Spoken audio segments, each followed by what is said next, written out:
Secondary prevention में क्या होता है कि ऑलरेडी अब जो है डिजीज हो गया, सेकेंडरी प्रिवेंशन। तो जब डिजीज हो गया तो हम क्या चीज प्रिवेंट कर सकते हैं? बट डिजीज की जो कंसिक्वेंसेस हैं या जो उसके जो फेटेलिटी है या डिजीज का जो असरात जो बहुत ज़्यादा ना हो, हमारी कोशिश, अगर कोई बंदे को बीमारी है तो क्या पहले तो कोशिश ये करेंगे कि वो बंदा बिल्कुल ठीक हो जाए, ट्रीटमेंट करेंगे, ट्रीटमेंट देंगे। और अगर कोई चीज़ ऐसी है, कोई ऐसी बीमारी जैसे हो गई, मान ली किसी को हार्ट अटैक वाला प्रॉब्लम, अब तो भाई उसको तो वो प्रोन है हार्ट की प्रॉब्लम के लिए, या किसी को एंजाइना हो गया, किसी को या मायोकार्डियल इन्फार्क्शन हो गया, या किसी को एड्स हो गया, तब उसका तो ट्रीटमेंट है नहीं, एड्स का ट्रीटमेंट नहीं है, तो आप क्या करेंगे उसको? आप ये कोशिश करेंगे कि बहुत हद तक ये डिजीज़ जो है अपना कॉम्प्लिकेशंस नहीं पैदा करे, अपना जो है कॉम्प्लिकेशंस ना पैदा करे। उसके लिए फिर जो काम करेंगे वो सेकेंडरी प्रिवेंशन में आ जाएगा। तो यहाँ पे जो है इसका अब मोड ऑफ इंटरवेंशन क्या होगा?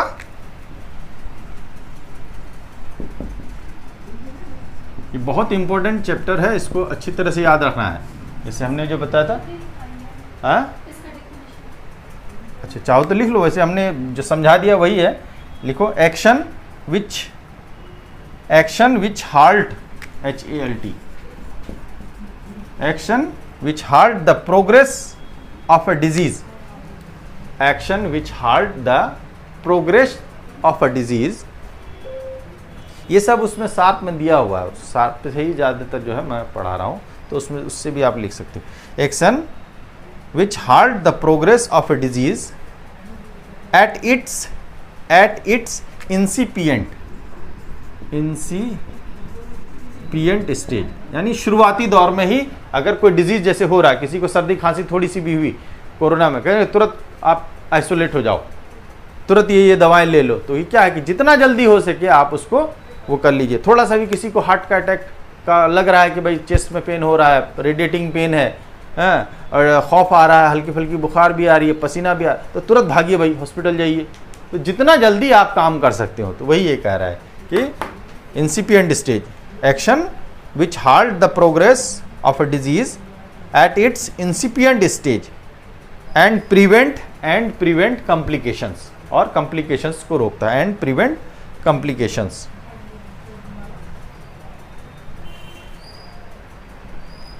मोड ऑफ इंटरवेंशन में इसका क्या है? Early diagnosis and treatment. तो अब इसमें क्या होगा मोड ऑफ इंटरवेंशन में? Early diagnosis and treatment.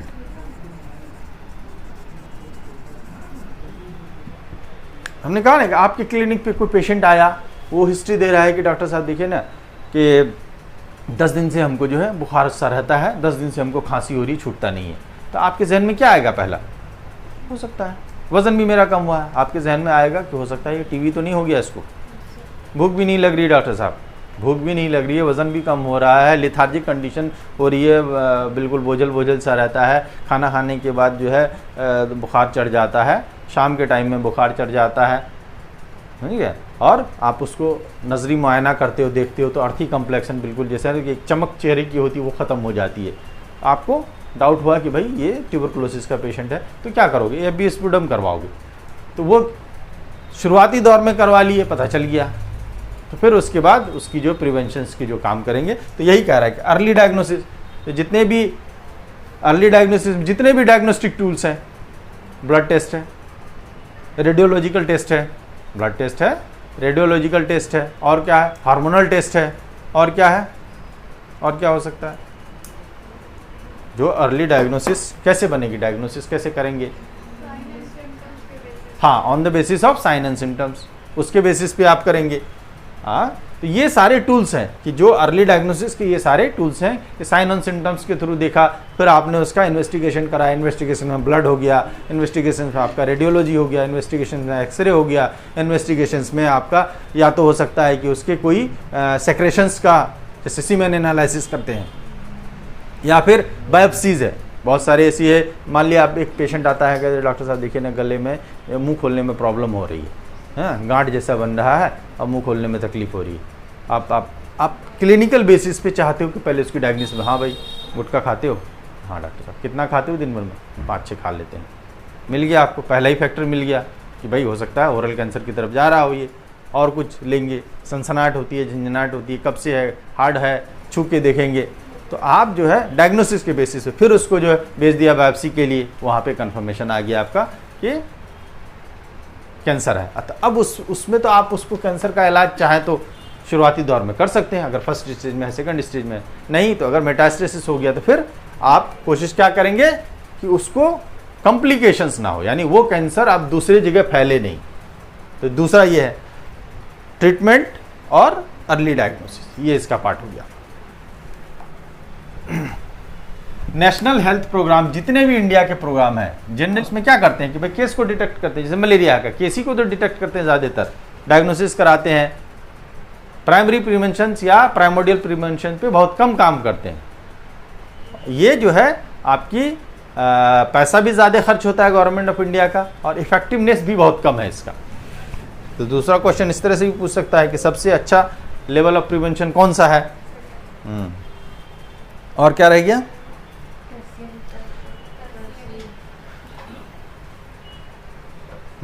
Tertiary prevention.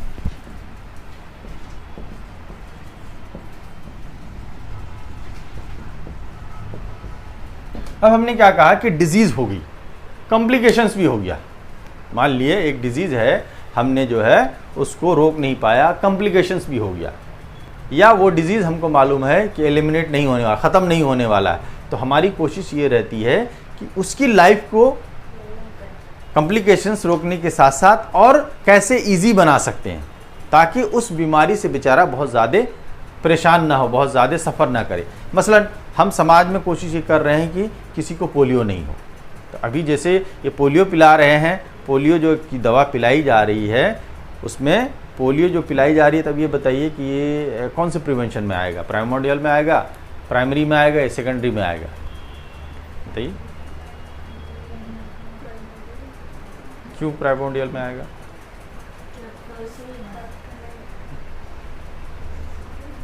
ठीक है, तुम तो बहुत हद तक सही पे पहुंची हो। देखिए तो ही चीज़ है, या तो प्राइमोडियल हो सकता है, या हमको कन्फ्यूज़न किससे होना है भाई, ये अभी तो पोलियो है नहीं ना, हमने क्या कहा पोलियो इराडिकेट हो चुका है, 4-5 साल 6 साल से नहीं है, लेकिन इसमें रिस्क फैक्टर तो थे, इस कॉजेटिव एजेंट थे ना, रिस्क फैक्टर्स थे, कॉजेटिव एजेंट हो या रिस्क फैक्टर्स से समाज के अंदर मौजूद था, तो हम तब उस पर एक्शन कर रहे हैं। तो इसका मतलब है कि प्राइमोडियल नहीं होगा, प्राइमोडियल नहीं होगा, ये प्राइमरी होगा, क्योंकि ऑलरेडी जो है रिस्क फैक्टर्स यहाँ पे थे, हमारे यहाँ समाज में जो है पोलियो फैलाने वाले वायरस हैं, हम उस पर काम कर रहे हैं कि ना हो, तो ये प्राइमोडियल नहीं होगा, प्राइमरी होगा। लेकिन प्राइमोडियल कह सकते हैं, इस वजह से कह सकते हैं कि जैसे सपोज कीजिए कि हम अभी जो खड़े हैं 7 साल पहले ही तो ख़त्म हो गया, अब तो रिस्क फैक्टर भी नहीं है, बस समाज में तो अब रिस्क फैक्टर भी नहीं है।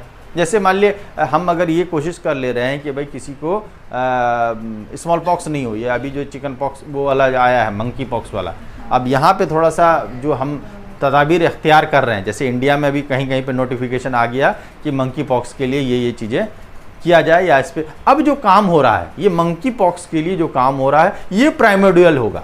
क्यों भाई? यहाँ पे रिस्क फैक्टर्स नहीं है, लेकिन हम वो रिस्क फैक्टर्स को चाह रहे हैं कि वो चीज़ हमारे यहाँ रिस्क फैक्टर आए ही नहीं, रिस्क फैक्टर को रोक दें, तो वो प्राइमोडियल में आ जाएगा। लेकिन अगर एक भी केस इंडिया में आ गया, एक भी केस हो गया, तो फिर जो काम करेंगे वो प्राइमोडियल नहीं, प्राइमरी प्रिवेंशन होगा।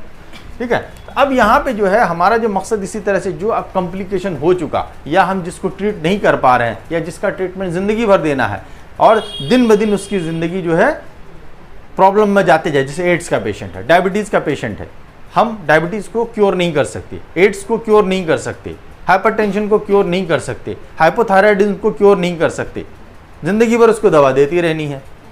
लेकिन सपोज़ कीजिए कि डिस्ट्रक्शन हो गया, मान लीजिए कोई एक डायबिटिक पेशेंट है, अपना पैर का ध्यान नहीं रखता है, विटामिन नहीं लेता है, या फिर क्या कहते हैं, तो उसकी वजह से क्या हो रहा है, पेरिफेरल न्यूरोपैथी हो रही है, उसको पेरिफेरल न्यूरोपैथी हो रही है, कट गया, उस हीलिंग नहीं हो पा रहा है, उसको ध्यान नहीं दे रहा है, ब्लड शुगर हमेशा उसका बढ़ा रहता है, परहेज़ नहीं करता है, तो ऐसे में क्या हो जाएगा, ज़्यादा प्रोन है, कार्डियोवैस्कुलर डिजीज़ भी हो जाएगा, कॉम्प्लिकेशंस की वजह से। फिर एक वक्त हो जाएगा कि पेशेंट आएंगे कि डॉक्टर साहब चप्पल पहनते हैं पता ही नहीं चलता है, जूता पहनते हैं पता नहीं चलता है, पेरिफेरल न्यूरोपैथी हो गई, छूते हैं पता ही नहीं चलता है, दिखाई नहीं पड़ती है, डायबिटिक रेटिनोपैथी, और कंडीशंस वर्स होता जाएगा तो डायबिटिक कीटोएसिडोसिस, फिर उसके बाद डेथ हो जाएगी। तो ये चीज़ें हैं कि हम क्या काम करते हैं कि अगर किसी को बीमारी हुई है तो पहले कोशिश करते हैं कि उसको जो है ट्रीटमेंट दे दें, डायग्नोसिस हो जाए। अगर वहाँ से भी काम नहीं चल रहा है, कॉम्प्लिकेशंस को रोक लें। अगर कॉम्प्लिकेशंस हो गया है तो फिर उसके वजह से जो डिस्ट्रक्शन हो रहा है हम उसको काम करते हैं, कोशिश करते हैं कि रोकने का। अब सपोज कीजिए जैसे पोलियो है, एक जगह पे आपको क्या बोलते हैं सर, बैसाखी को क्या बोलते हैं, क्रच, ये डिस्ट्रीब्यूट कर रहे हैं। एक जगह पे हम मसाज दे रहे हैं। एक सेंटर है जो ये कहता है कि भाई आइए पोलियो वाला पेशेंट को हम मसाज देते हैं, और एक बंदा कह रहा है, एक संस्था है वो कहता है कि आओ भाई फ्री में बैसाखी ले जाओ, क्लच लेके जाओ। तब क्या होगा, कौन सा प्रिवेंशन होगा? ये दोनों जो है आपका टर्सरी प्रिवेंशन में आएगा। ये दोनों जो है टर्सरी प्रिवेंशन में आएगा। यानी क्या कर रहा है, पोलियो को ख़त्म नहीं कर रहा है, पोलियो पेशेंट को मसाज दे रहा है कि यार कुछ हद तक उसको रिलीफ मिल जाए, लिम्स उसका थोड़ा सा मजबूत हो जाए, ठीक है। दूसरा क्या कर रहा है कि भाई उसको चलने में परेशानी होती है पोलियो पेशेंट को, तो उसको एक चीज़ दे दिया। तो अब इसका जो टर्शरी प्रिवेंशन का मोड ऑफ इंटरवेंशन है, क्या आएगा, ये 2 आएगा। इसका मोड्स ऑफ इंटरवेंशन जो है वो 2 आएगा, रिहेबिलिटेशन और दूसरा है disability limitation. Disability limitation and rehabilitation, ठीक है। तो अब जो है ये जो हम मसाज दे रहे हैं ये एक्चुअल में डिसेबिलिटी लिमिटेशन में आ जाएगा। ये जो है डिसेबिलिटी लिमिटेशन में आ जाएगा। हमने जो ये है क्रच दिया उसको, ये क्या है, रिहेबिलिटेशन है, रिहेबिलिट किया है। उसी तरह से कोई सपोज कीजिए कि आपको हेमिप्लीजिक पेशेंट आ रहा है, कोई आपके पास जो है फालिज का पेशेंट आता है, लकवा का पेशेंट आता है, तो वहाँ पे भी यही होगा कि मान लीजिए कोई अगर किसी का फालिज है, चल नहीं पाता, तो उसको चलने के लिए आपने उसको क्या दे दिया, एक ट्राईसाइकिल दे दिया, एक जो है उसको जो है या व्हील चेयर दे दिया, व्हील चेयर दे दिया। तो ये किस में चला गया, रिहेबिलिटेशन में। लेकिन वहीं पे जो है आप उसको जो है कहते हैं कि आप आइए डेली हम आपका थोड़ा सा मसाज करेंगे, थोड़ा एक्सरसाइज करेंगे, जैसे कराते हैं, बॉल रख करके हाथ को इस तरह से करवाते हैं, छोटे छोटे कंकर्स को उठा करके इधर से इधर रखवाते हैं, ताकि थोड़ा सा उसके हाथ में मूवमेंट आ जाए, थोड़ा सा अपना काम कर ले वो, समझे। वो प्रैक्टिस कराते हैं क्योंकि हाथ में जान नहीं रहता, अगर हेमिप्लीजिया एक साइड का हुआ है तो वो उसको कोशिश करते हैं। तो बहुत हद तक जो है वो पेशेंट ठीक होने लगता है कि अपना पेन पकड़ लेता है, ग्लास पकड़ लेता है। तो अब उसी तरह से कोई डिजीज़ है पार्किंसोनिज्म, उसमें क्या होता है, ट्रिमर, वो फाइन ट्रिमर, ग्लास से पानी नहीं पी सकता है, वो जो है हाथ ही लेगा उसका, ठीक है। तो अब उसके लिए जो हम काम कर सकते हैं, मसाज दे रहे हैं या कुछ ऐसी क्या कहते हैं थेरेपी कर रहे हैं, एक्सरसाइज करा रहे हैं, तो उसके लिए जो है वो डिसेबिलिटी लिमिटेशंस है। वहीं पे क्या कहते हैं, हमने कुछ ऐसा चीज़ दे दिया कि मान लिया ठीक है एक रिस्ट बैंड टाइप की कोई चीज़ पहन लेने से उसका ट्रिमर कम हो जाता है, तो वो किस में चला जाएगा, रिहेबिलिटेशन में चला जाएगा, ठीक है।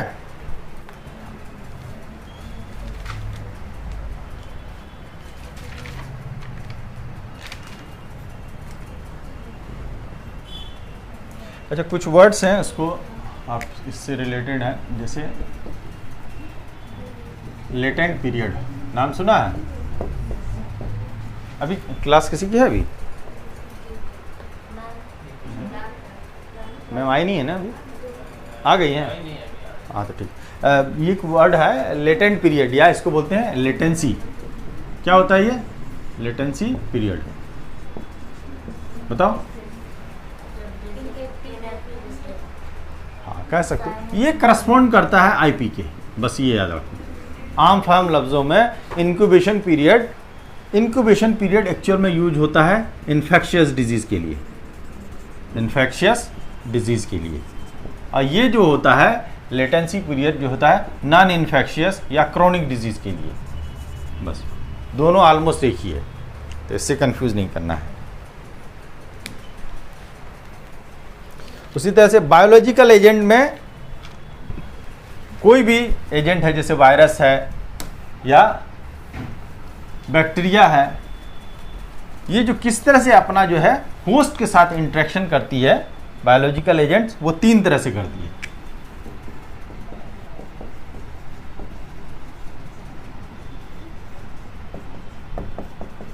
Interaction with host, 3 way.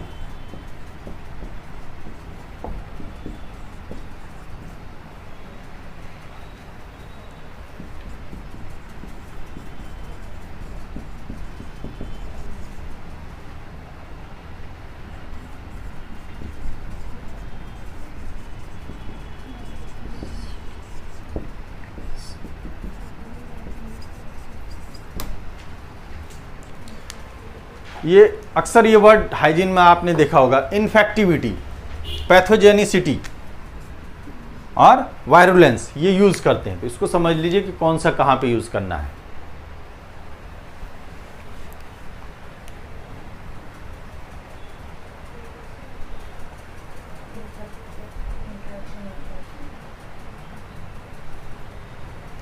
Infectivity किसको बोलते हैं? कोई भी पैथोजन की वो एबिलिटी जो आपकी बॉडी में इन्वेड करती है और मल्टीप्लाई करती है, इसको इन्फेक्टिविटी कहते हैं।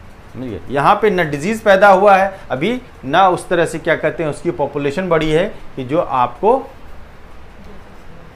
बीमार कर सके या आपके अंदर जो है क्लिनिकल साइन एंड सिम्टम्स पैदा कर सके, तो इसको बोलते हैं इन्फेक्टिविटी। किसी डिजीज़ का जो इन्फेक्टिविटी देखते हैं या फिर किसी डिजीज़ की पैथोजेनिसिटी देखते हैं और किसी डिजीज़ की उसी की वायरुलेंसी देखते थे। इन्फेक्टिविटी का मतलब क्या हो गया कि डिजीज़ आपके बॉडी के अंदर जो है कॉजेटिव एजेंट गया, एंट्री और मल्टीप्लिकेशन, बस ये है। ठीक है। और पैथोजेनिसिटी क्या है? जब क्लिनिकल सिम्टम्स अपेयर हो जाए, यानी उस डिजीज़ का या उस पैथोजेंस के अंदर उतनी ताकत है कि वो क्लिनिकल सिम्टम्स दे देता है, तो उसको क्या बोलेंगे? पैथोजेनिसिटी। समझ में आया? यानी कोई अगर कॉजेटिव एजेंट है, साइन एंड सिम्टम्स नहीं दे रहे हैं, तो वो तब तक क्या कहलाएगा कि इन्फेक्टिव स्टेज में है। लेकिन जब वो साइन एंड सिम्टम्स दे दिया तो उसको क्या कहेंगे? पैथोजेनिसिटी। तीसरी कंडीशंस होती है वायरुलेंस। वायरुलेंस का मतलब ये होता है कि अब किसी को डिजीज हो गया, उससे कितने नुकसानात हुए, उसके कंसिक्वेंसेस कितने खतरनाक हुए, भाई बॉडी को कितना वो मुतासिर किया, बहुत ज़्यादा मुतासिर किया। यानी कुछ ऐसी बीमारियां होती है कि जो ठीक नहीं होती है, कॉम्प्लेक्स हो जाती है, दूसरी चीज़ में चली जाती है, पॉसिबिलिटी या उसके बहुत कंसिक्वेंसेस बहुत खतरनाक होते हैं, इवन डेथ भी हो सकती है। तो जिसकी जितनी ज़्यादा कंसिक्वेंसेस होंगे उसकी वायरुलेंसी उतनी ज़्यादा होगी। तो यहाँ पे वायरुलेंसी से क्या मतलब दिखाता है कि उसकी लिथेलिटी को दिखाता है।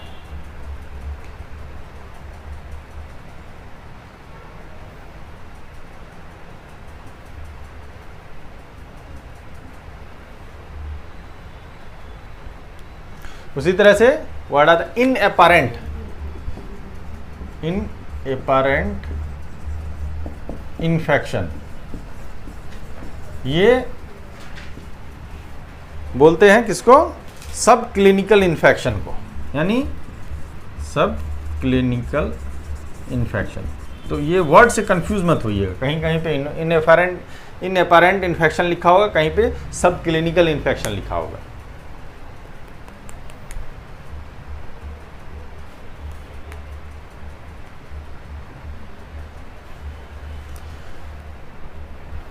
ठीक है, तो उससे कंफ्यूज नहीं होना है। ये क्या है? Spectrum of health.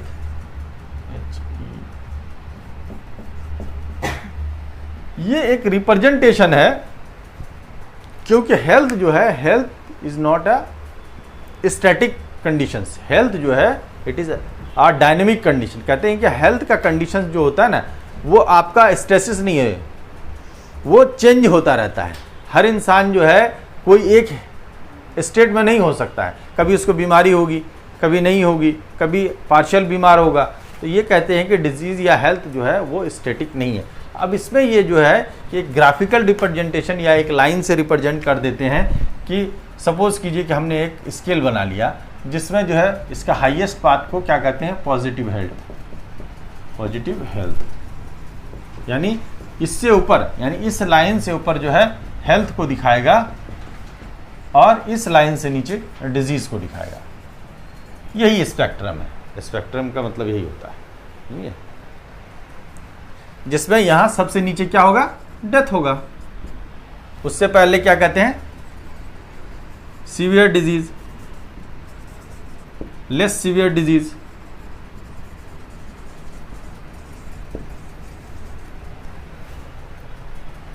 इसी तरह से ऊपर में क्या होगा, बेटर हेल्थ, बेटर हेल्थ, फिर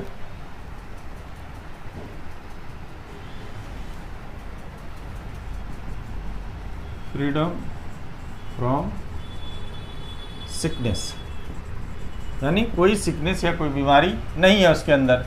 लेकिन हेल्थ के डेफिनेशंस में हमने क्या ये जाना था कि किसी पर्सन को अगर बीमारी नहीं है इसका मतलब ये नहीं है कि वो इंसान हेल्दी है। हमने कहा था not merely in absence of any disease और एनी इन्फर्मिटी। तो किसी बीमारी का ना होना हेल्थ को नहीं दिखाता है। तो ये यही स्पेक्ट्रम है। सबसे हाईएस्ट हेल्थ क्या होगा, पॉजिटिव हेल्थ होगा, उसके बाद बेटर हेल्थ होगा, उसके बाद फ्रीडम फ्रॉम सिकनेस होगा, उसके बाद फिर सिकनेस स्टार्ट हो जाएगा कि लेस सीवियर डिजीज़ हो जाएगी, सीवियर डिजीज़ हो जाएगी, या फिर इससे पहले एक और आता है अनरिकॉग्नाइज केस, अनरिकॉग्नाइज्ड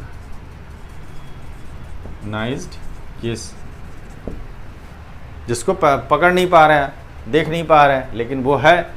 तो ये एक स्पेक्ट्रम बन करके तैयार होता है। इसी को ये बोलते हैं कि पॉजिटिव हेल्थ का मतलब होता है कि जो वही WHO का हेल्थ का डेफिनेशन है, मेनली एग्जैक्टली वही कि पॉजिटिव का मतलब हर चीज़ में बंदा जो है स्पिरिचुअल भी हो, बंदा मेंटल भी बहुत अच्छा हो, बंदा जो है फिजिकल भी बहुत अच्छा हो, हर तरह से, जो बहुत हद तक मिलना मुश्किल होता है ऐसा। ठीक है, आज की क्लास यहीं ख़त्म करते हैं। हम नेक्स्ट जो है आप लोग का क्या होगा, प्रिंसिपल ऑफ एपिडेमोलॉजी, इसको कोशिश करेंगे। ये भी थोड़ा सा लंबा चैप्टर है, पढ़ के आइए तो थोड़ा अच्छा लगेगा। बाकी अगर पिछले वाले लेक्चर में कोई क्वेरी रहेगी तो उसको पूछ सकते हैं, या अभी वाले कोई लेक्चर में क्वेरी है तो पूछ सकते हैं। हाँ, concept of health and disease, हाँ ये खत्म हो गया आपका। 2 चैप्टर कंप्लीट हो गया। हिस्ट्री ऑफ डिजीज, हिस्ट्री वाला तो एक्चुअल में सिलेबस में नहीं है, वो एक्स्ट्रा हमने पढ़ा दिया था क्योंकि रिलेटेड है थोड़ा सा इससे।